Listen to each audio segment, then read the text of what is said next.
할렐루야. 내 영혼아 여호와를 찬양하라. 나의 생전에 여호와를 찬양하며 나의 평생에 내 하나님께 예배하리로다. 방백들을 의지하지 말며 도울 힘이 없는 인생도 의지하지 말지니 야곱의 하나님으로 자기 도움을 삼으며 여호와 자기 하나님에게 그 소망을 두는 자는 복이 있도다. 하나님은 영이시니 예배하는 자가 영과 진리로 예배할지니라. 아멘.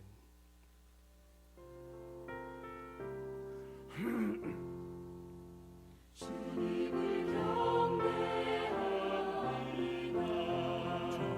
내 맘과 정성 다하여 놀라우신 주님의 크신 능력 경배하리라.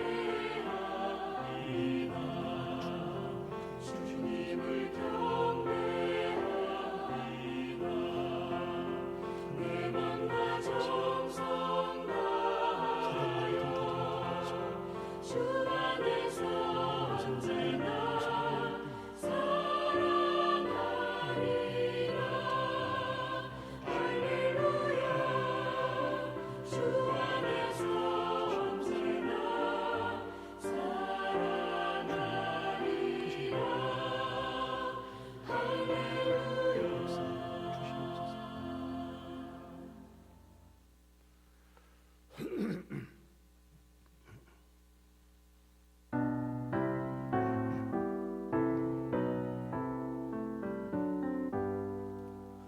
다 찬양하여라. 전능왕 창조의 주께 내 오나 주 찬양. 평강과 구원의 주님. 성도들아 주 앞에 이제 나와 즐겁게 찬양하여라. 다 찬양하여라. 놀라운 만유의 주께 포근한 날개미 늘 품어주시는 주님. 성도들아 주님의 뜻 안에서 내 소원 다 이루리라. 다 찬양하여라. 온 몸과 마음을 바쳐 이 세상 만물이 주 앞에 다 나와 찬양. 성도들아 기쁘게 소리 높여 영원히 찬양하여라.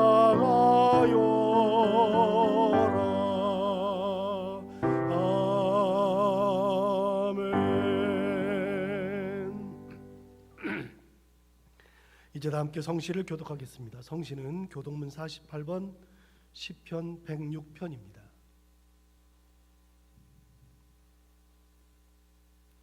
여호와여 주의 백성에게 베푸시는 은혜로 나를 기억하시며 주의 구원으로 나를 돌보사. 내가 주의 택하신 자가 형통함을 보고 주의 나라의 기쁨을 나누어 가지게 하사 주의 유산을 자랑하게 하소서. 우리가 우리의 조상들처럼 범죄하여 사악을 행하며 악을 지었나이다. 우리의 조상들이 애굽에 있을 때 주의 기이한 일들을 깨닫지 못하며 주의 크신 인자를 기억하지 아니하고 바다 곧 홍해에서 거역하였나이다. 그러나 여호와께서는 자기의 이름을 위하여 그들을 구원하셨으니 그의 큰 권능을 만인이 알게 하려 하심이로다. 이에 홍해를 꾸짖으시니 곧 마르니 그들을 인도하여 바다 건너가기를 마치 광야를 지나감 같게 하사 그들을 그 미워하는 자의 손에서 구원하시며 그 원수의 손에서 구원하셨고 그들의 대적들은 물로 덮으심에 그들 중에서 하나도 살아남지 못하였도다. 이에 그들이 그의 말씀을 믿고 그를 찬양하는 노래를 불렀도다. 아멘. 아멘. 그리스도 찬미송으로 우리의 신앙을 하나님께 고백하겠습니다. 너희 안에 이 마음을 품으라. 곧 그리스도 예수의 마음이니 그는 근본 하나님의 본체시나 하나님과 동등됨을 취할 것으로 여기지 아니하시고 오히려 자기를 비워 종의 형체를 가지사 사람들과 같이 되셨고 사람의 모양으로 나타나사 자기를 낮추시고 죽기까지 복종하셨으니 곧 십자가에 죽으심이라. 이러므로 하나님이 그를 지극히 높여 모든 이름 위에 뛰어난 이름을 주사 하늘에 있는 자들과 땅에 있는 자들과 땅 아래에 있는 자들로 모든 무릎을 예수의 이름에 꿇게 하시고 모든 입으로 예수 그리스도를 주라 시인하여 하나님 아버지께 영광을 돌리게 하셨느니라. 아멘.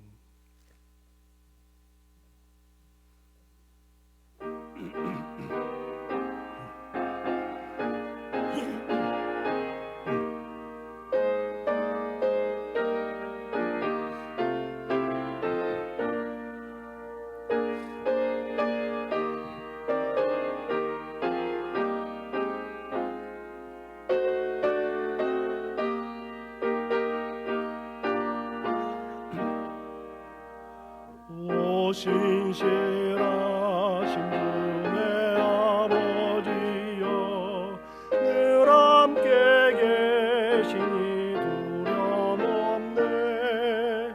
그 사랑 변참고 날 지키시며 어제나 오늘이 한결같네. 오 신실하신 주 오 신실하신 주 날마다 자비를 베푸시며 일용할 모든 것 내려주시니 오 신실하신 주 나의 구주 봄철과 또 여름 가을과 해와 달 별들도 다 주의 것 만물이 주 영광 드러내도다. 신실한 주 사랑 나타내네. 오 신실하신 주 오 신실하신 주 날마다 자비를 베푸시며 일용할 모든 것 내려주시니 오 신실하신 주 나의 구주 내 죄를 사여 아니하시고 주 친히 오셔서 인도하네. 오늘의 힘들고 내일의 소망 주만이 만복을 내리시네. 오 신실하신 주 오 신실하신 주 날마다 자비를 베푸시며 일용할 모든 것 내려주시니 오 신실하신 주 나의 구주. 하나님 아버지, 오늘도 우리들에게 새로운 호흡, 새로운 날을 허락하여 주심에 감사드립니다. 특별히 주일을 맞이하여 각자 있는 곳은 다르지만 하나님께 한 마음으로 예배드릴 수 있도록 인도하여 주시니 감사드립니다. 하나님, 먼저 저희들을 불쌍히 여겨주시고 긍휼을 베풀어 주시기를 원합니다. 코로나 바이러스로 인해서 우리나라를 비롯하여 온 세계가 고통 가운데 신음하고 죽어가고 있습니다. 하나님, 자비를 베풀어 주셔서 속히 코로나 바이러스 가운데 벗어날 수 있도록 인도하여 주시기를 원합니다. 특별히 이번 일로 인해서 세계의 모든 사람들이 만물을 다스리고 계시는 하나님의 계심을 깨닫게 하시고 인간의 한계와 유한성을 깊이 자각하는 계기가 될 수 있도록 인도하여 주옵소서. 아울러 주님의 이름으로 세워진 많은 교회들이 이번 일들로 말씀 안에 바로 서게 하시고 말씀을 가르치게 하시고 잃어버린 영혼들에게 관심을 갖고 하나님께서 교회들을 향해서 어떤 말씀을 하시는지 귀 기울게 하여 주시옵소서. 그래서 더욱더 살아있고 활력있고 소망 있는 교회들로 다시 서기를 원합니다. 하나님, 또한 이번 일들로 인해서 사회 곳곳에 확산되고 있는 사람들의 이기심, 혐오, 절망, 잘들의 모습들을 바라봅니다. 하나님, 먼저 내 자신 가운데 절망과 이기심과 분열의 바이러스는 없는지, 내가 또는 그런 바이러스를 전파하고 있는 것은 아닌지 말씀을 통해 늘 뒤돌아보게 하여 주시옵소서. 또한 그 말씀으로 다시금 회복하게 하시고 믿음에 굳게 서게 하시며 다른 사람들을 회복시킬 수 있는 자들로 바로 서게 하여 주시기를 원합니다. 그리함을 통해서 이번 사태를 통해 진짜 두려워야 할 것이 무엇인지 바로 깨닫게 하시고 하나님을 경외하며 살아가는 우리 모든 성도님 되어질 수 있도록 은혜를 베풀어 주시옵소서. 하나님, 특별히 우리 교회를 위해서 기도합니다. 하나님께서 귀한 뜻이 있어서 이곳에 주님의 몸된 교회를 세우시고 지금까지 인도하여 주심에 감사를 드립니다. 하나님, 우리 교회를 통해서 우리 성도들은 물론 이 지역사회에 소망이 되는 교회로 인도하여 주시기 원합니다. 앞으로도 하나님의 귀한 일들 잘 감당케 하시고 하나님을 기쁘게 해드리고 성도들 또한 기쁘고 행복할 수 있는 교회로 인도하여 주시기 원합니다. 특별히 성도님들 한 분 한 분 건강을 지켜주시고 가정과 일하시는 사업과 직장을 지켜주시기 원합니다. 혹 어려움과 낙심 가운데 있는 분들 계시다면 소망을 잃지 않게 하시고 살아계신 하나님을 바라보며 살아갈 수 있도록 굳건한 믿음을 허락하여 주시기 원합니다. 하나님, 또한 다음 세대들이 믿음으로 바로 자라나게 하시고 가정에서 믿음의 대가 끊어지지 않게 하시며 교회와 나라와 세계 가운데 꼭 필요한 믿음의 일꾼들이 많이 배출될 수 있도록 인도하여 주시옵소서. 하나님, 이 시간 주님의 말씀을 듣기 원합니다. 목사님의 입술을 통해 전해지는 하나님의 말씀에 귀 기울이게 하시고 말씀을 통해서 하나님의 뜻과 마음을 아는 시간 되게 하여 주옵소서. 아울러 목사님의 건강과 기도와 계획하고자 하는 모든 사역들 가운데 많은 열매를 맺을 수 있도록 인도하여 주옵소서. 예배 순서를 하나님께 올려드리오니 하나님 이 예배를 기쁘게 받아주시고 오직 하나님의 영광만 드러나는 귀한 시간 되게 하여 주옵소서. 감사를 드리며 사랑과 긍휼이 많으신 예수님의 이름으로 간절히 기도드립니다. 아멘.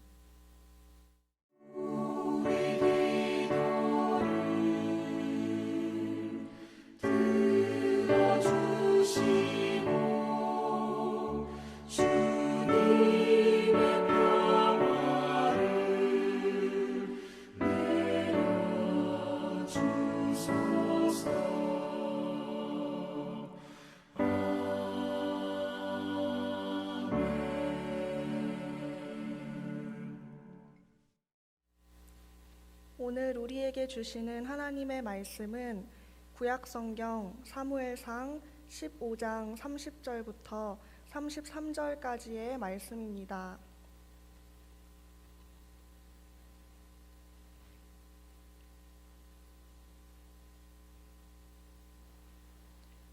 사울이 이르되 내가 범죄하였을지라도 이제 청하옵나니 내 백성의 장로들 앞과 이스라엘 앞에서 나를 높이사 나와 함께 돌아가서 내가 당신의 하나님 여호와께 경배하게 하소서 하더라. 이에 사무엘이 돌이켜 사울을 따라가매 사울이 여호와께 경배하니라. 사무엘이 이르되 너희는 아말렉 사람의 왕 아각을 내게로 끌어오라 하였더니 아각이 즐거이 오며 이르되 진실로 사망의 괴로움이 지났도다 하니라. 사무엘이 이르되 내 칼이 여인들에게 자식이 없게 한 것 같이 여인 중 내 어미에게 자식이 없으리라 하고 그가 길갈에서 여호와 앞에서 아각을 찍어 쪼개니라. 아멘. 우리는 지난주 하나님께서 사울을 버리시는 장면을 함께 나누면서 우리가 어떻게 살아야 하는지에 대한 구체적인 생각을 하게 되었습니다. 핵심은 아주 간단합니다. 하나님의 뜻이라면 그것이 어떤 것이라 할지라도 반드시 순종해야 한다는 것입니다. 내 생각이 아무리 대단해 보여도 그 생각으로 하나님의 뜻을 이길 수는 없는 겁니다.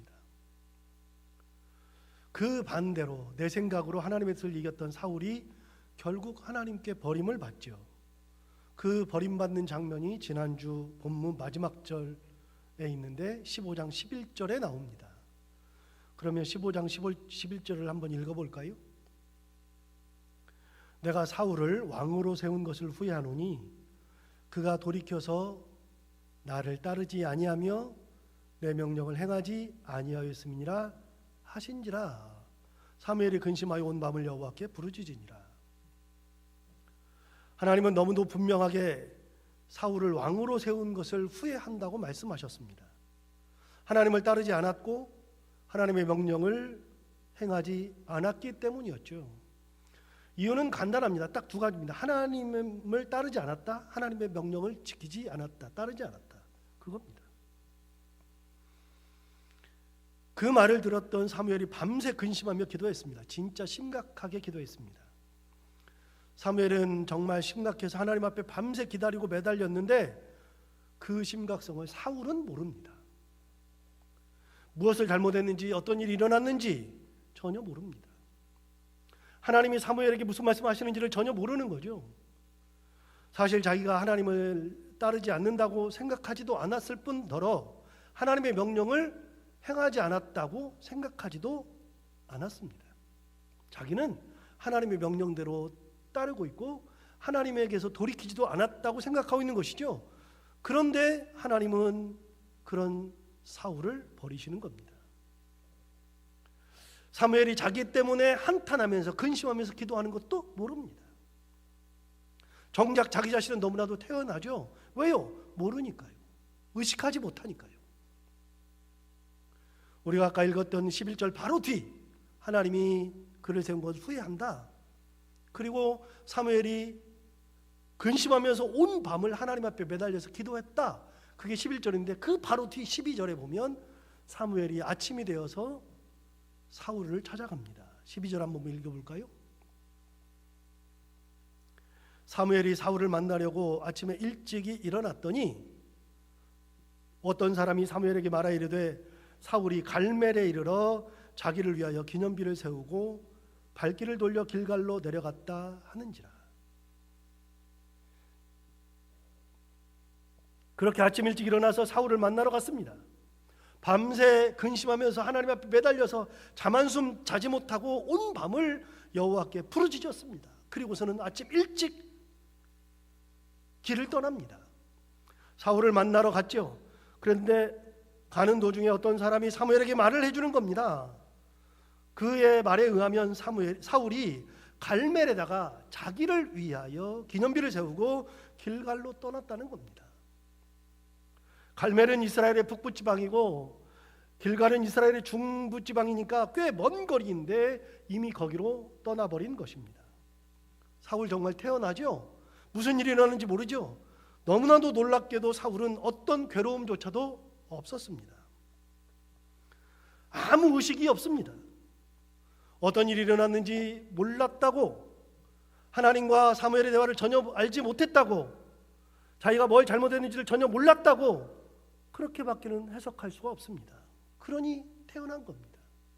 알면 이렇게 태어나겠어요? 모르니까 그런 거죠. 다만 자기가 이 전쟁에서 승리한 것이 진짜 대단했습니다.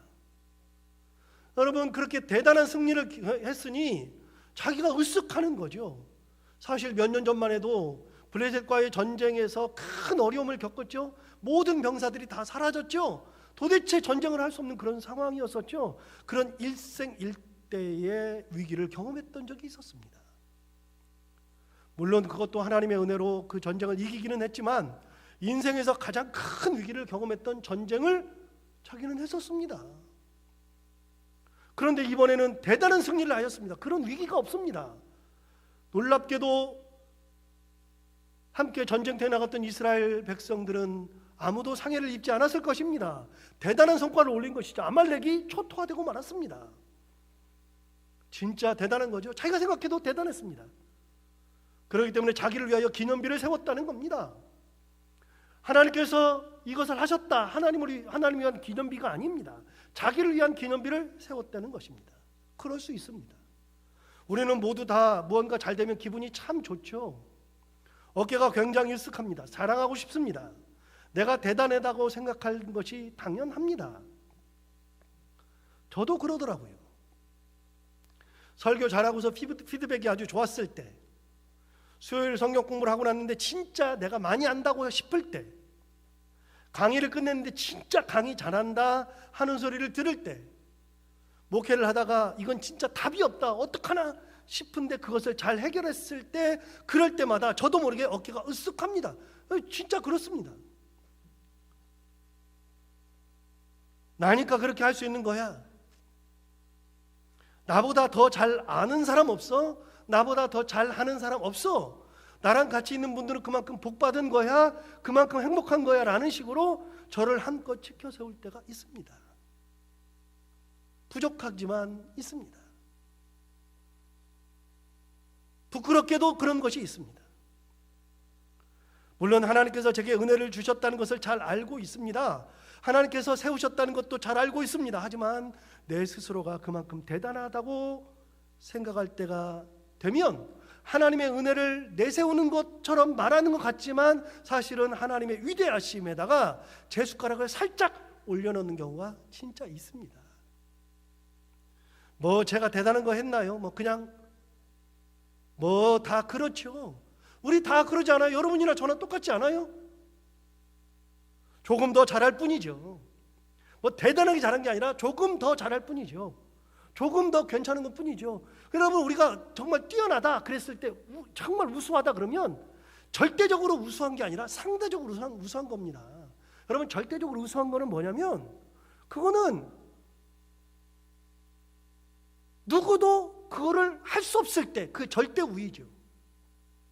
상대 우위는요, 다른 사람도 잘하는데 내가 조금 더 잘하면 상대적으로 내가 조금 더 우위에 있죠. 그러니까 우리는 인생은요 전부 다 상대 우위일 뿐이지 절대 우위가 없어요. 그런데 우리는 상대 우위가 있을 때마다 내가 참 대단하다라고 착각하고 살 때가 있습니다.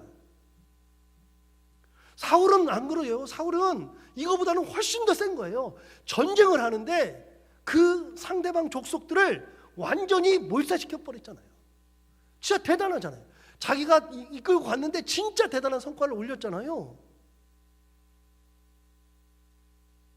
물론 하나님께서 그 전쟁을, 아말렉과 전쟁을 하라고 하셨습니다. 하나님께서 이미 계획하신 전쟁이었고 사울은 거기에 그냥 참전한 것에 불과합니다만 왕의 입장으로 생각해 볼 때에는 진짜 대단한 전쟁을 한 겁니다. 야, 정말 이 전과는 누구도 못 올리는 거야. 내가 한 거야 라고 하는 생각을 할 수 있겠죠. 말도 안 되게 이겼거든요. 그러니 자기를 위해서 기념비를 세운 것입니다. 여러분, 자기를 위해서 기념비를 세웠습니다. 그럴 수도 있습니다. 그런데 그가 아주 소홀하게 생각한 것이 있습니다. 그것은 하나님께서 이 모든 것을 하셨다는 생각, 그것을 소홀하게 생각했습니다. 하나님께서 이 전쟁을 계획하셨다는 것을 생각하지 않습니다. 하나님께서 이 전쟁을 이기게 하셨다는 것을 생각하지 않습니다. 이 전과만 놓고 생각하는 거죠. 정말 대단하다. 야, 이건 기념비적인 사건이다. 기념비를 세우죠. 여러분, 저는 그가 하나님을 의식하지 않았다고 생각하지 않습니다. 하나님을 의식했을 겁니다. 분명히 의식하고 살았습니다. 그런데 하나님 의식이 전부가 아니라 일부분에 불과한 것이죠. 결정적인 장면에서는 하나님 의식이 아주 희박했다는 겁니다. 아예 하나님을 의식하지 않고 사는 게 아니라 하나님을 의식하는데 하나님이 때로는 요만큼, 때로는 조만큼, 요만큼씩만 나오는 거예요. 하나님이 전부가 아니라 요만큼, 요만큼씩 나오는 거죠. 때에 따라서 하나님을 전적으로 의지하는 사람, 하나님을 전적으로 의식하는 사람, 하나님의 은혜를 100%로 생각하는 사람은 그런 상황이 되면 100% 기념비를 세우는 게 아니라 감사를 하기 시작하는 겁니다.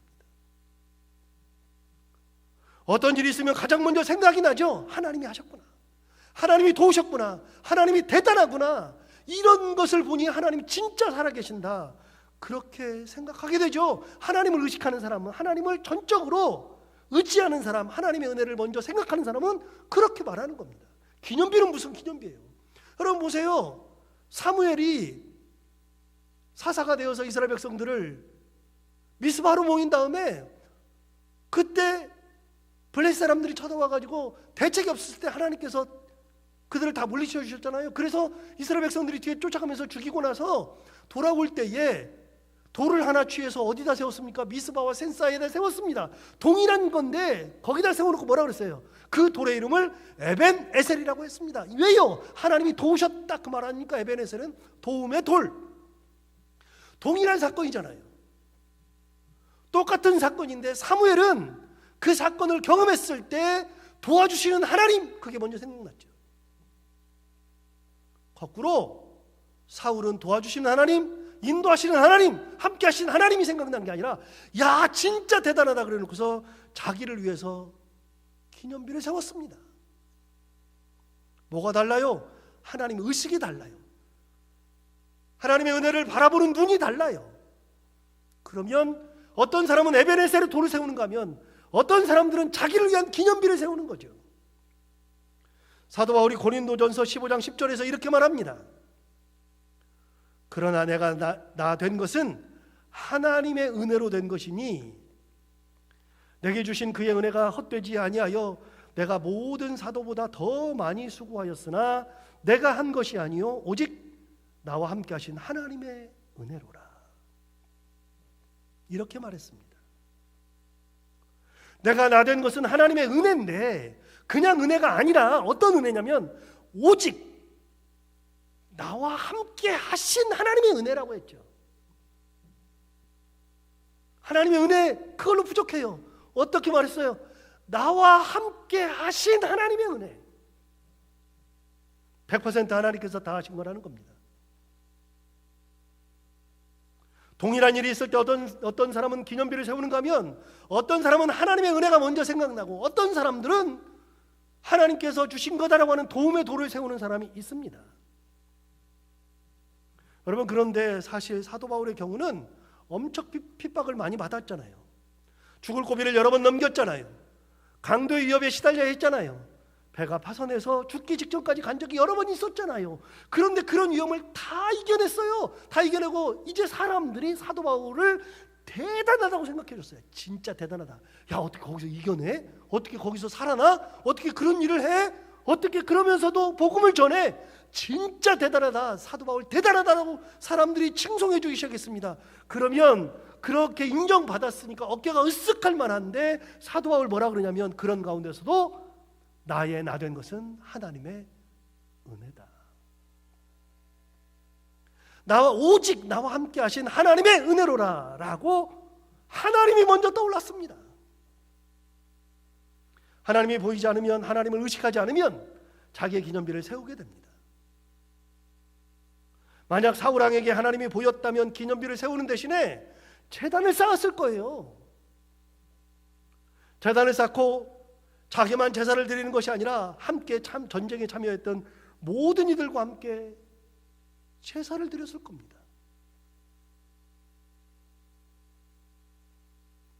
하나님이 우리를 도우셨습니다. 하나님이 다 하셨습니다. 사람들과 함께 감사하면서 하나님 고맙습니다라고 이야기했을 겁니다. 그런데 하나님이 보이지 않으니 자기를 위한 기념비를 세우고서 길갈로 내려가 버렸습니다. 자기가 뭘 했는지도 몰라요. 뭘 잘못했는지도 몰라요. 전혀 의식이 없어요. 그러니까 자기는 기념비를 그냥 세우고 간 겁니다. 야, 대단하다. 그게 끝 것이죠.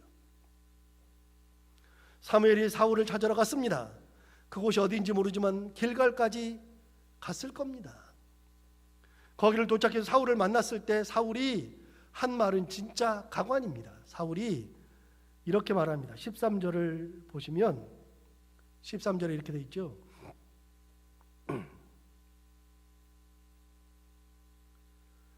사무엘이 사울에게 이른즉 사울이 그에게 이르되 원하건대 당신은 여호와께 복을 받으소서. 내가 여호와의 명령을 행하였나이다 했어요. 여러분, 여호와의 명령을 행했대요. 사울이 사무엘을 만나서 첫 번째 말이 뭐냐면 내가 여호와의 명령을 행하였다. 여러분, 너무 재밌지 않아요? 무슨 명령을 행했어요? 여호와의 명령을 뭘 행했어요? 예, 그렇죠. 자기가 하나님께서 자기한테 얘기했죠. 아말렉과 전쟁해라. 그래서 그 명령대로 아말렉과 전쟁을 했어요. 그러니까 하나님의 명령을 따른 거죠. 맞아요? 맞죠. 사울의 입장에서는 하나님의 큰 명령을 행했다고 생각했어요. 그런데 참 이상하죠. 하나님은 사무엘에게 뭐라고 말씀하셨냐면 사울이 내 명령을 행하지 않았다라고 얘기했거든요. 11절 다시 볼까요? 11절에 보면 이렇게 돼 있잖아요. 내가 사울을 왕으로 세운 것을 후회하노니 그가 돌이켜서 나를 따르지 아니하며 내 명령을 행하지 아니하였음이라 하시니라. 하나님 뭐라 그랬어요? 내 명령을 행하지 않았대요. 하나님은. 그런데 사울은 사무엘한테 뭐라 그래요? 내가 여호와의 명령을 행하였나이다 라고 얘기했어요. 정말 웃기지 않아요? 너무 재밌지 않아요? 하나님은 명령을 따르지 않았다고 했는데 사울은 하나님의 명령을 행했다고 말하고 있습니다. 뭐가 맞아요? 예, 사울이 말한 것은 자기 좋은 명령에 대해서만 말한 것에 불과하죠. 하나님께서 말씀하신 것은 한 가지만이 아니라 말씀하신 모든 것인데 그것 중에서도 자기가 듣고 싶은 거, 자기가 하고 싶은 것만 한 거죠. 전쟁이라 그러니까 전쟁 나갔잖아요. 내가 전쟁 안 나간 게 아니지, 나갔잖아요. 그게 뭐예요? 내가 하고 싶은 것만 하는 거죠. 나머지는요, 나머지는 내가 듣고 싶은 게 아니에요. 따르고 싶은 게 아니에요. 내가 보니까 좋은 게 또 있어요. 그러니까 이거는 내가 전체적으로는 하나님의 명령을 따랐는데 요거는 내가 그냥 한 거예요. 이거는 내 머릿속에 없어요. 귀에 안 들려요. 그러니 사울이 뭐라 그래요? 내가 여호와의 명령을 행하였나이다. 하나님 뭐라 그래요? 사울이 내 명령을 행하지 않았다라고 이야기합니다. 아직 자기가 뭘 잘못했는지를 몰라요. 사태가 얼마나 심각한지 몰라요. 하나님의 마음을 읽지 못해요. 그리고는 아주 자연스럽게 명령을 행했다고 말합니다. 여러분, 이렇게 자기가 무엇을 하는지 뭘 잘못했는지를 모르면 아무것도 해결이 안 돼요.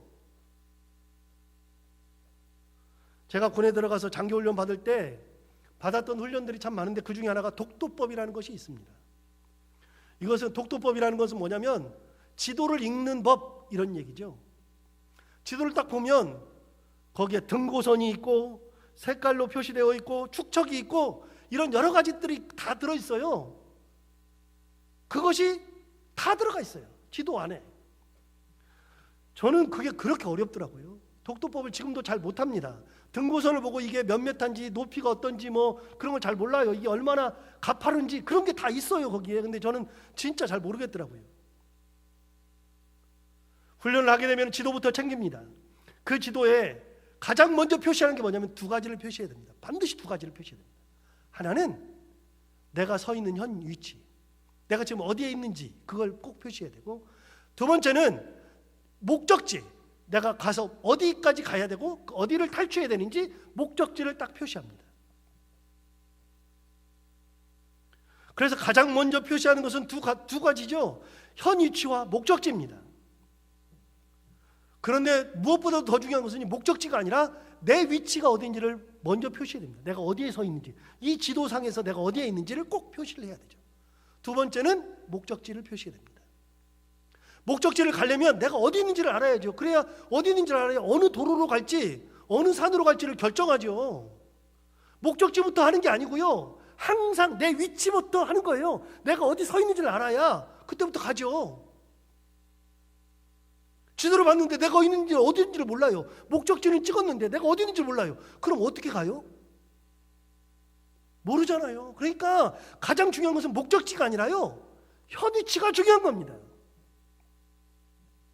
만약에 지도를 가지고 가다가 길을 잃어버렸을 때는 어떻게 합니까? 길을 잃어버렸을 때는 가장 먼저 해야 되는 것은요, 내가 어디 있는지를 지도에다 표시할 줄 알아야 됩니다. 내가 어디 있는지를 알아야 됩니다. 그래야 내가 가고 싶은 데를 찾아갈 수 있습니다. 그렇기 때문에 여러분, 산에서 길을 잃어버리면 대책이 없습니다.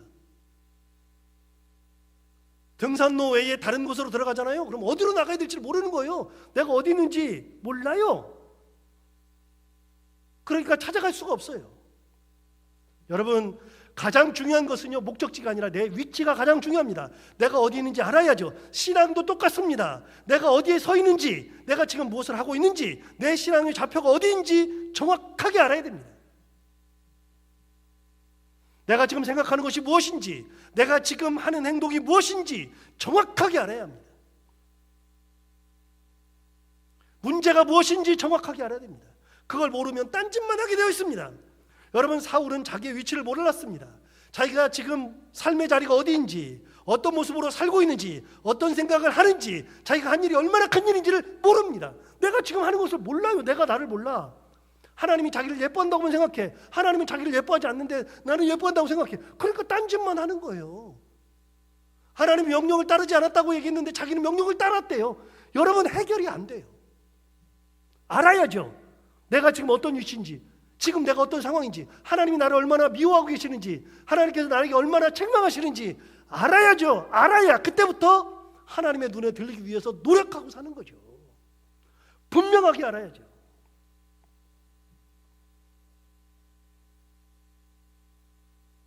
사무엘을 만났을 때 가장 먼저 보자마자, 사무엘을 보자마자 내가 하나님의 명령을 따르지 않았구나, 이거부터 떠올라야죠. 이게 자기 위치를 정확히 아는 사람이에요. 자기가 범죄한 것을 알아야죠. 모르니까 그런 소리 안 하는 거예요. 내가 범죄한 줄 알면 어떻게 해요? 범죄한 줄 알면 그 다음부터는 거짓말을 할 수가 없어요. 하나님께 먼저 제사 드리지 않은 것을 깨달아야죠. 자기를 위해서 기념비를 세운 게 얼마나 잘못된 것인지를 사무엘을 보는 순간에 깨달아야죠. 그런데 그런 게 전혀 깨닫지를 못해요. 몰라요. 떠오르질 않아요. 그러니까 딴소리만 하는 겁니다. 내가 하나님의 명령을 다 따랐다, 지켰다, 그렇게 얘기하죠. 하나님은 아니라 그러는데. 여러분, 한번 상상해 볼까요? 사무엘이 사울을 만났습니다. 그때 사무엘의 마음이 어땠을까요? 사무엘의 마음이 진짜 어땠을까요? 사울을 딱 봤는데 이미 하나님 앞에 듣고 내가 밤새 기도했습니다. 하나님, 그러면서 매달려도 하나님 안 된답니다. 그런데 사울을 만났어요. 만나는 순간에 어떤 마음이 들었을까요? 울고 싶은 거 겨우 참고 있어요. 한 대 때려주고 싶어요. 너 왜 그래? 그러면서 등을 때리면서 너 왜 그랬어? 그렇게 말해주고 싶어요. 지금 너 무슨 잘못했는지 몰라? 그러고 싶어요. 그런데 그의 미래를 보니까 너무 안타깝죠. 그런데 내가 세운 사람인데 그 사람이 자기가 뭔 짓 했는지도 모르면서 그런 얘기 했을 때 답답한 거예요. 도대체가 뭐냐? 사무엘은 이미 다 알고 있잖아요. 하나님에게 다 들었잖아요.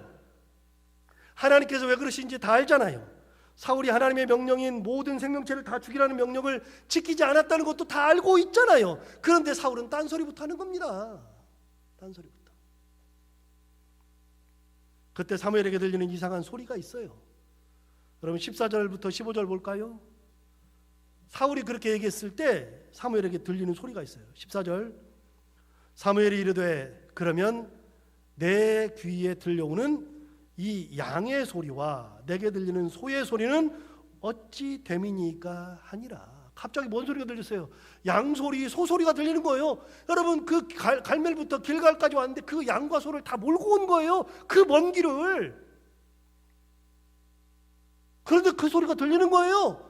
사무엘은 다 알죠. 저게 뭔지 다 알죠. 그러니까 저 소리 뭡니까? 그랬더니 15절에 이렇게 얘기하잖아요. 사울이 이르되 그것은 무리가 아말렉 사람에게서 끌어온 것인데 백성이 당신의 하나님 여호와께 제사하려 하여 양들과 소들 중에서 가장 좋은 것을 남김이요 그 외의 것은 우리가 진멸하였나이다 하는지라. 여러분, 백성들이 그 좋은 것들은 남겼다는 거예요. 근데 남긴 것은 하나님께 제사 드리려고, 그리고 나머지는 다 진멸했대요. 그렇게 했는데 그 두 가지 말이 다 거짓말입니다. 전부 다 거짓말입니다. 두 개의 거짓말 중에 앞에 부분부터 먼저 볼까요? 하나님께 제사하려고 가장 좋은 소와 양을 남겨두었다는 것인데요. 여러분, 이것은 실제로 굉장한 왜곡이고 굉장한 거짓말입니다. 사실은요, 하나님께 제사하려고, 하나님을 예배하려고 한 것이 아니라 실제로는 백성들이 두려워서 그들의 말을 들었기 때문입니다. 24절로 넘어가서 볼까요? 24절에 가면 이렇게 되어 있습니다. 사울이 사무엘에게 이르되 내가 범죄하였나이다. 내가 여호와의 명령과 당신의 말씀을 어긴 것은 내가 백성을 두려워하여 그들의 말을 청종하였음이니이다. 여러분, 그렇게 소나 양을 남긴 거는 하나님 앞에 제사하려고 남긴 게 아니에요. 실제로는 제사하려고 남긴 게 아니라 백성들이 두려워서, 백성들이 그렇게 하자 그러니까 그게 너무나 두려워가지고 백성들의 말을 듣고 그렇게 한 거예요. 그러면서 사무엘을 보고서는 뭐라 그랬어요? 하나님 앞에 제사하려고 끌어온 것입니다 라고 하면서 교묘한, 진짜 교묘한 거짓말을 하는 거죠. 여러분, 백성들을 더 무서워한 겁니다. 하나님을 무서워한 것보다도 백성들을 더 무서워한 겁니다. 여러분 아시죠? 뭔가가 무서우면 거기서 빠져나오지 못합니다. 한번 무서움을 타면 빠져나오지 못합니다. 우리가 벌써 4번째 인터넷으로 예배를 드리고 있는데요. 왜 그래요? 코로나 바이러스, 이게 너무 무서워서 그렇습니다. 감염되면 무서우니까 그래요. 특히 연세가 많으신 분들은 감염되면 절대로 안 되기 때문에 그래요. 이것이 언제 끝날지 몰라서 이렇게 하고 있잖아요. 진짜 무서우면 못하는 겁니다. 극복 못합니다. 여러분, 누구라도 한 명이라도 걸려가지고서, 우리 성도들 중에 누구라도 한 명이라도 코로나 바이러스를 걸려가지고, 특히 연세 많으신 분들은 정말로 어렵습니다. 그러니까 우리 못하는 겁니다. 당연히 그렇죠. 우리만 걸리면 문제가 뭐 그나마 좀 괜찮은데 우리가 사람들에게 전파한다고 생각하면 그건 끔찍한 얘기입니다. 여러분, 뭐가 무섭기 시작하면 자꾸만 잠시만 떨어져 있게 마련이죠. 신천지에 빠진 사람들이 왜 거기서 못 나오는지 아세요? 여러 이유가 있는데요. 그 중에 하나가 뭐냐면 거기서 나오면 구원을 받지 못한다고 자꾸만 가르치니까 구원받으려고 붙어있는 사람들이 진짜 많습니다. 배도하거나 배신하면 결국 지옥에 간다는 말을 계속 들으니까 무서워서 거기에 있습니다. 14만 4천 명 속에 들어가야 된다 그러니까 무조건 구원받으려고 거기 있는 사람들이 진짜 많습니다. 부모, 가족이 자기를 핍박한다고 해도 그래도 지금은 욕을 먹어도 나 때문에 우리 부모가, 우리 형제가 구원의 반열에 들어간다는 믿음을 가지고 거기 삽니다. 지옥 가는 것이 무서우니까 나오지는 못하는 거죠. 그런 잘못된 신념, 잘못된 생각이 있으면 세상에 무엇을 들어도 그것이 들어오질 않습니다. 여러분, 사울을 보세요. 진짜 웃기잖아요. 금방 탄로납니다. 금방 탄로날 거짓말을, 진짜 교묘한 거짓말을 해댑니다. 그것도 아주 잘 포장해서 그렇게 말하죠. 정말 좋게 들리잖아요. 하나님 앞에 제사하려고. 설령 진짜 실한 것들을 남겨서 그것을 하나님께 제사를 드린다고 쳐요. 그럼 하나님 받아요? 진짜 좋은 걸 남겨가지고 하나님 앞에 제사하러 드려요. 그걸로 제물을 삼아 드려요. 그럼 하나님 받아요? 하나님께서 그러지 말라고 하셨는데 그렇게 해서 하나님께 제사를 드리는데 하나님이 그것을 받으시지 않을 것은 뻔한 거 아니겠어요? 아무리 좋은 것을 가져와 봐봐요. 아무리 좋은 것도 안 돼요. 그거 아니야? 그럼 아니에요. 그런데 그것도 거짓말입니다. 엄청난 거짓말을 한 겁니다. 거짓말의 근간이 백성이 무섭기 때문입니다. 참으로 안타까운 것은 차라리 백성만 생각하든 하나님만 생각하든 둘 중에 하나만 생각하면 되는데 사울은 백성도 무섭고 하나님도 무섭습니다. 왜 그렇게 살아요? 하나만 무서워하고 살지. 차라리 백성만 무서워하고 살든지, 차라리 하나님만 무서워하고 살든지. 그래야지. 둘 다 무서워요. 근데 일단은 하나님이 안 보이니까, 백성 눈앞에 보이니까, 백성인 수가 많아 보이니까 백성의 말을 들어놓고서 하나님한테는 잘하는 양 거짓말로 그렇게 속이고 있습니다. 결국 무의미한 판단을 하면 무의미한 행동을 하게 되고, 그렇게 무의미한 행동을 하다 보면 하나님 앞에 버림받는 무의미한 삶을 살게 마련입니다. 하나님께 버림받은 것은 이미 정한 것이고 훗날 백성들마저도 사울을 버리죠. 결국은 다 버림받잖아요. 또 하나의 거짓말이 있습니다. 나머지는 모두 진멸했다고 말하고 있는데, 그런데 그건 역시 거짓말입니다. 왜요? 그가 다 진짜 진멸했어요. 다 진멸했어요. 그런데 아말렉의 왕인 아각은 살려뒀잖아요.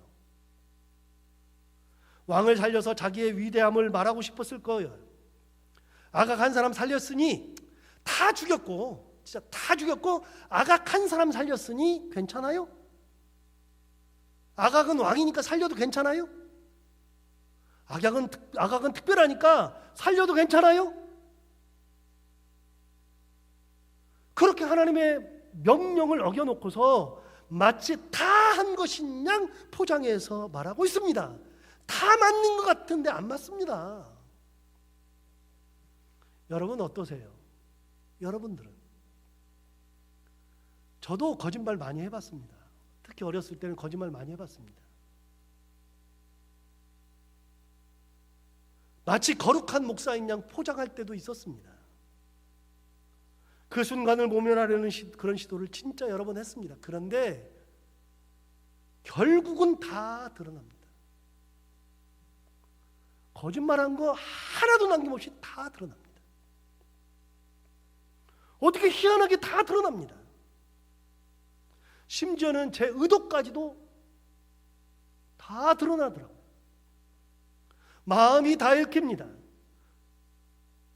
그걸 몇 번 하다 보니까 목사로서는 절대로 거짓말하면 안 되겠다. 하늘이 두 쪽 나도 거짓말하지 말아야 되겠다. 아무리 안 좋은 일이 생겨도 목사는 거짓말하면 안 된다. 그래서 결단하고 결심했습니다. 지금은 거짓말 진짜 안 해요. 안 했으면 안 한 거고, 못했으면 못한 거고, 잘못했으면 잘못한 거고, 사과도 굉장히 빨라요. 저는 잘못했으면 죄송합니다. 목사가 참 부주의합니다. 이렇게 얘기합니다. 해야죠. 그래서 저는 목회를 하면서 어떤 일이 있어도 거짓은 없이 할 거라고 작정했고, 그렇게 지금 하고 있는데 생각할 때마다 그렇습니다. 나중이 더 취해집니다. 정말 취해요.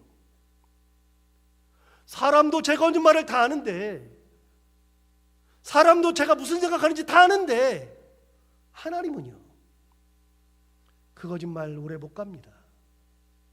결국 자기 입으로 거짓말을 다 드러냈잖아요. 사실은 백성이 두려워서 그랬습니다. 진작부터 얘기하지. 그나마 낫잖아요. 그런데 왜 그렇게 거짓말을 해요? 하나님이 그걸 그렇게 포장한다고 몰라요? 다 알지. 하나님 다 아시죠.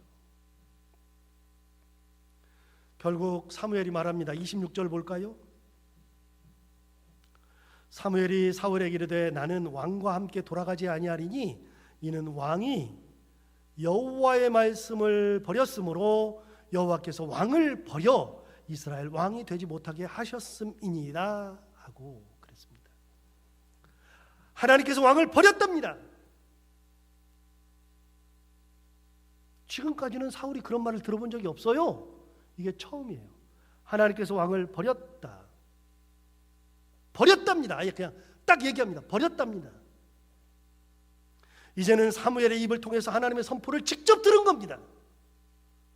정말 취해져 버렸습니다. 잘 나갔던 왕인데,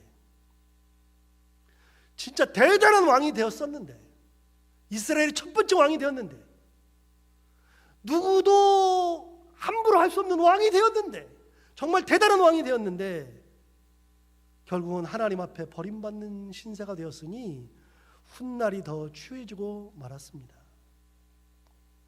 그렇게 추해진 인생이 30절에 나오잖아요. 여러분 30절 볼까요? 더 추해집니다.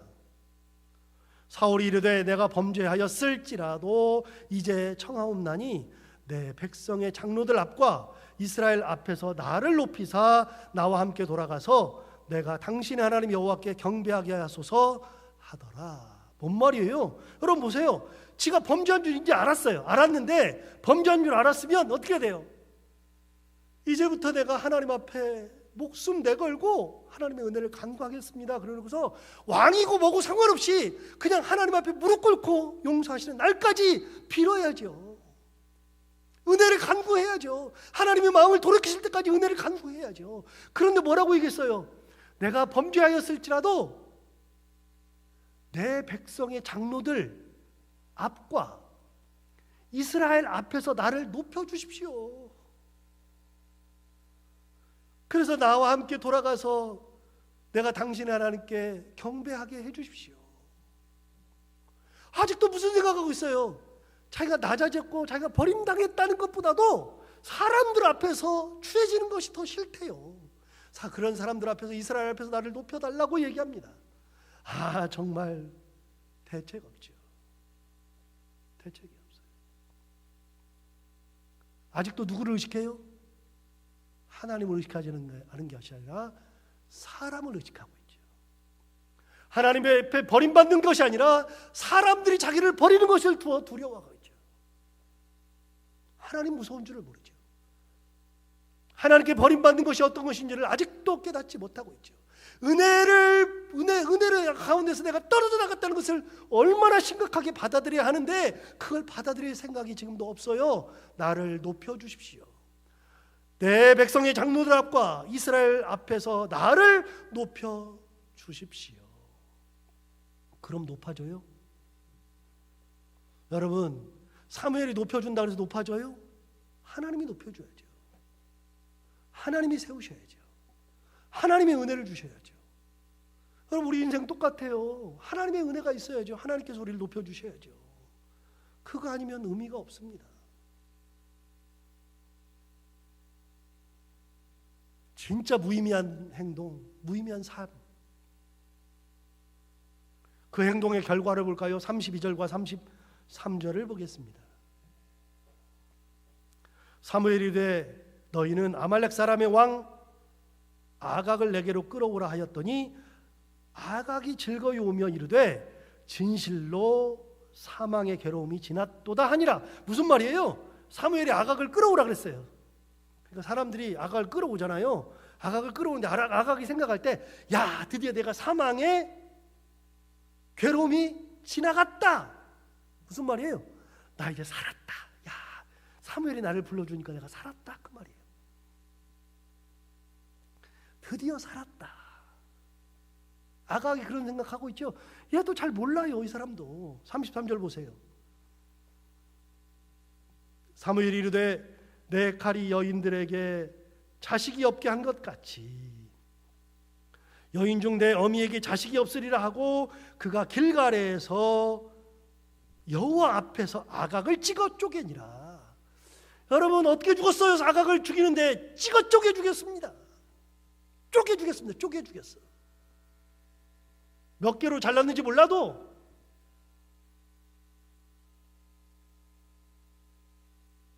여러분, 옛날에 육시럴로마 이런 얘기했잖아요.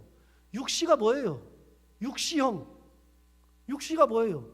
6개의 시체로 만든다는 것이 육시예요. 그래서 육시럴로마 그런 얘기는 그거는 욕 중에서 6개로 그 잘라 죽을 놈이라는 뜻이에요. 함부로 욕할 게 아니에요. 그게 육시럴놈이. 옛날에 육시했어요. 능지처참했다 그러잖아요. 능지처참이 6조각으로 잘라 죽이는 것이 육시예요. 육시형이에요. 능지처참. 육시럴로마 그런 소리 함부로 하면 안 되잖아요. 여러분, 어떻게 됐어요? 이 아각을 잘라 죽였습니다. 쪼개 죽였습니다. 사울이 살려주는 거 하나님이 죽였습니다. 자기가 아무리 해도 헛된 일을 하고 만 거죠. 그리고 사울의 인생도 헛된 인생을 살고 말았습니다. 여러분, 우리 삶에는 거짓말해봐야 필요가 없고요. 잠시 이익 봐야 진짜 소용없고요. 뭐 그래봐야 대단한 것도 없어요. 우리 인생에서는요, 하나님께서 내게 은혜 주시는 것이 가장 좋은 거예요. 한 끼를 먹어도 하나님의 은혜고, 한순간을 지내도 하나님의 은혜고, 어느 곳에 있어도 하나님의 은혜고, 내가 조금 힘들어도 하나님의 은혜고, 그 하나님의 은혜가 가장 귀한 거예요. 하나님, 나를 인도해 주셔서 감사합니다. 나를 도와주셔서 감사합니다. 나에게 이렇게 좋은 걸 주셔서 감사합니다. 그렇게 말할 수 있는 인생이 가장 좋은 거예요. 뭐 소나 양을 막 가지고 있고요, 다른 사람은 뭐 아각을 살려주는 인생, 백성들을 막 눈치를 보면서 막 자기가 높아져가지고 사는 인생, 그 의미 없어요. 하나님께서 나를 높여주셔야죠. 조금 있어도요, 하나님께서 높여주시는 인생이 가장 좋은 거예요. 여러분의 삶이나 여러분의 가정에서의 삶이나 자녀들이나 우리 교회나 하나님께서 높여주시는 인생, 그래서 무의미한 인생 살아가는 것이 아니라 진짜 의미 있는 인생, 하나님의 영광 가운데 살아가는 저희들 모두가 다 되기를 바랍니다. 기도하겠습니다. 하나님 아버지, 은혜를 감사합니다. 사울의 인생은 여기서 끝입니다. 하나님 아버지, 내가 조금 좋다 그래서, 내가 그것이 조금 괜찮다 그래서 거기에 마음 뺏기지 않게 하여 주옵시고, 하나님을 항상 의식하며 살게 하여 주옵시고, 하나님의 은혜를 바라보며 살게 하여 주옵시고, 내가 도대체 뭘 잘못했는지, 내가 지금 무슨 짓을 한 건지도 깨닫지 못했던 사울처럼 살지 않게 하여 주옵시고, 내가 서 있는 위치, 내가 지금 하고 있는 것, 그것이 무엇인지 정확하게 알고 하나님만 바라보며 은혜 가운데 살아가는 저희들, 저희 가정, 사랑하는 아이들, 우리 교회가 되게 하여 주옵소서. 예수님 이름으로 기도하옵나이다. 아멘.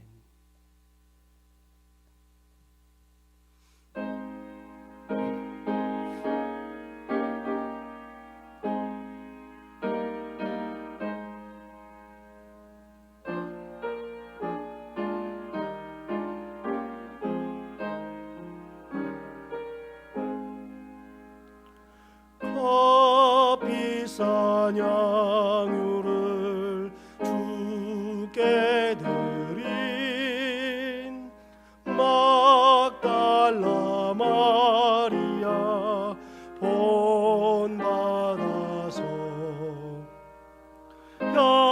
향기로운 산제물 주님께 바치리. 사랑의 주 내 주님께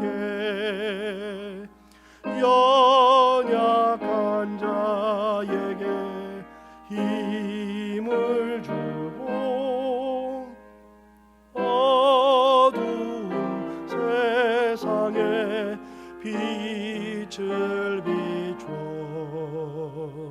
성실과 인내로 내 영제 이끌리.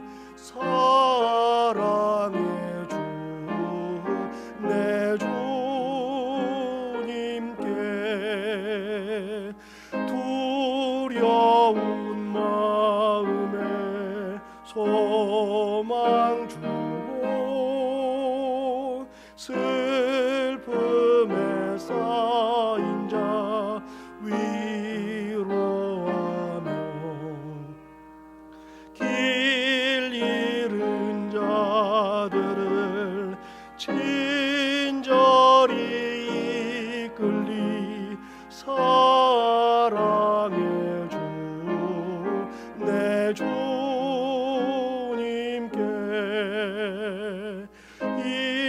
인생의 왕혼이 깃들어서 이 땅의 수고가 끝날 때에 주님을 섬기다 평안히 가리라. 사랑의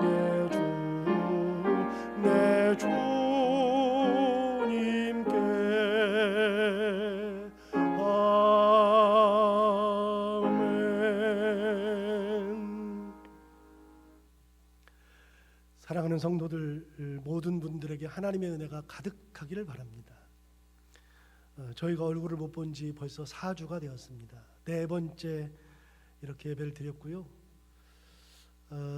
다음 주에는 꼭 예배를 드렸으면 좋겠는데 그것마저도 여유로울지 가능할지 모르겠습니다. 최대한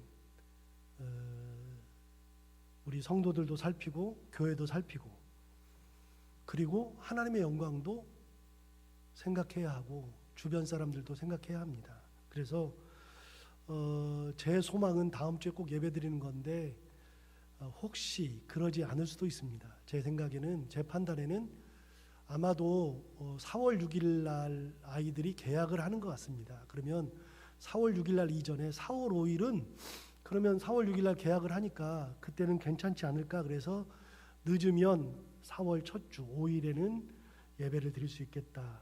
상황이 좀 좋아지면 다음 주도 예배를 드릴 수 있겠다. 그런 생각을 하게 됩니다. 어찌되었든지 간에 항상 건강하셔야 되고요. 어느 누구도 이런 어려운 가운데에서 특별히 병이 걸리거나 아프거나 하지 말고 건강한 모습으로 다시 만날 수 있기를 바랍니다. 제가 금요일 날 문자를 보낼 때 그렇게 보냈는데 여러분 지금이 사순절 기간입니다.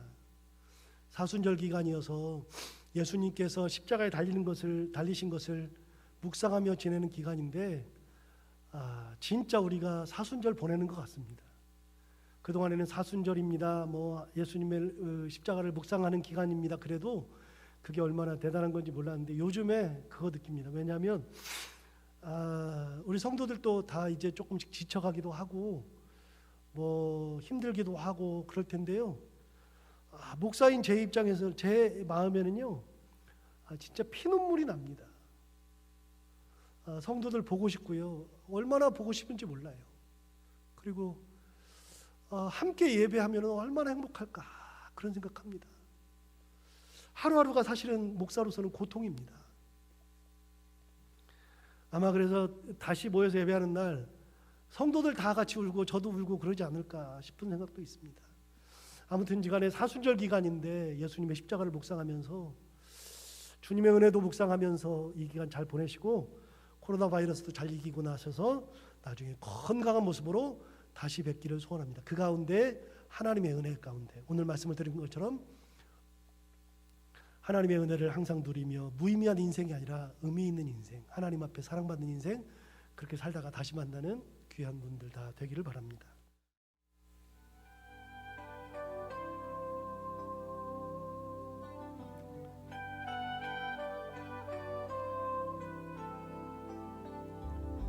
지나간 일들을 기억하지 않고 이전에 난 모든 일 생각지 않으리 사막의 길을 내시는 주 내 안에 새 일 행하실 주만 바라보리라. 가슴에 손을 얹고 자기 자신 축복하겠습니다. 주 나를 보시고 날 붙드시리 나는 고배롭고 존귀한 주님의 자녀라. 옆 사람 축복하겠습니다. 주 너를 보시고 주 너를 보시고 널 붙드시리 너는 보배롭고 존귀한 주의 자녀라.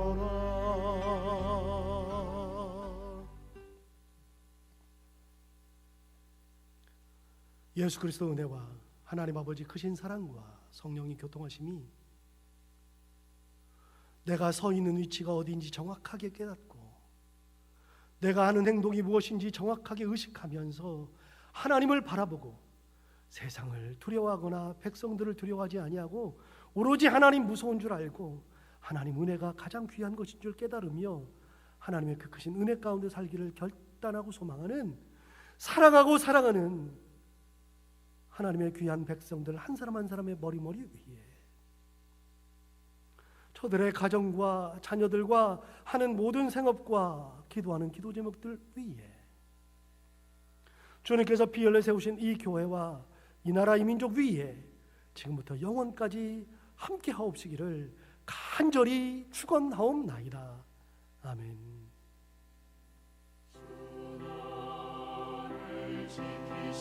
주여 그 얼굴을 내게 돌리시며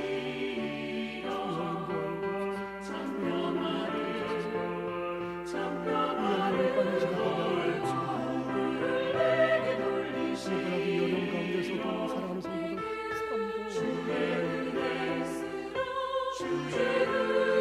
해를 입거나 아프거나 하지 않게 하시고 슬기롭고 은혜 가운데 잘 이겨내게 하시고 그래서 다시 모여서 예배하는 그날